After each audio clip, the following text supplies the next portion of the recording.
When I first heard Malindi being called Little Italy, I thought it was just a fancy or clever nickname for its sandy beaches and the Mediterranean-style villas. But spending time here quickly revealed that it is actually not just a nickname. It is reality. Italians are everywhere in Malindi, from the beach restaurants to the fishing boats. On this day we were going snorkeling, and I did not know who else was going to be on the boat with us. Soon after I joined the boat, I realized I was the only non-Italian visitor here. Everybody else spoke Italian, a language I could not understand, while I spoke English, a language they did not speak nor understand. The interesting part was that our captain and his crew spoke perfect Italian, switching effortlessly from English to Italian with the visitors. These young men grew up learning Italian from childhood, because here in Malindi, speaking Italian is almost as useful as speaking Swahili. Buongiorno. Buongiorno is salamu.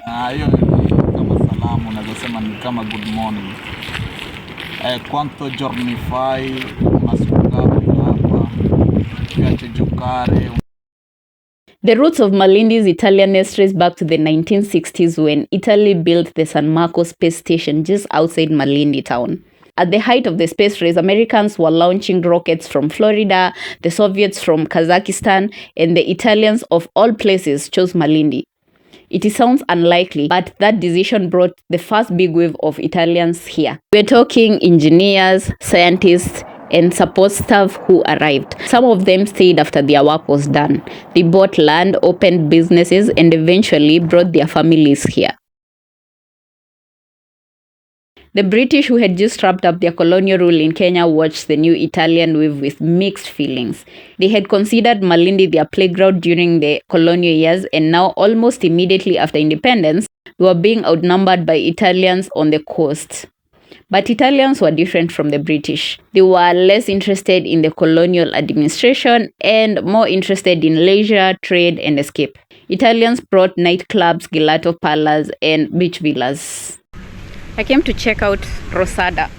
They normally have beach parties on Friday and Monday. It looks like this, and this is an Italian-owned business.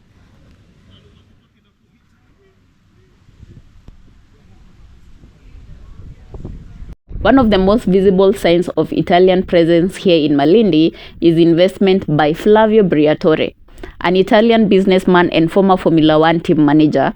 He owns luxury resorts like Lion in the Sun and Billionaire Resorts. These are places that cater almost entirely to wealthy international visitors. So for locals in Malindi, this has been a double-edged sword.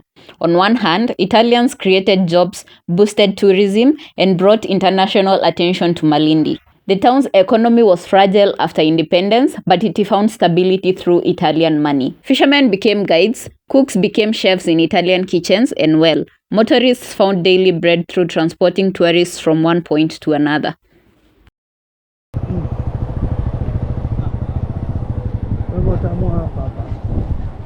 On the other hand, Italians never really blended into Kenya. They built their own villas, created exclusive neighborhoods, and maintained a parallel economy where Africans were often workers and not partners. Land prices shot up, making it very difficult for locals to compete. For many Africans, Malindi is both a place of opportunity and a place where they are permanent outsiders in their own homeland. So, why is Malindi called Little Italy? It's not just a fancy name, no. It's because Italians did not just visit Malindi. They claimed it, they reshaped it. The Italian presence is not a thin tourist gloss. It is a structural reality that defines the town's economy, culture, and even identity. And Africans, they are the workers, the guides, the fishermen, indispensable to making Little Italy function, yet rarely the owners of the story. There is both admiration and resentment. Admiration for how Italians turned Malindi into a global destination, and resentment that Africa in Malindi sometimes feels invisible in its own narrative.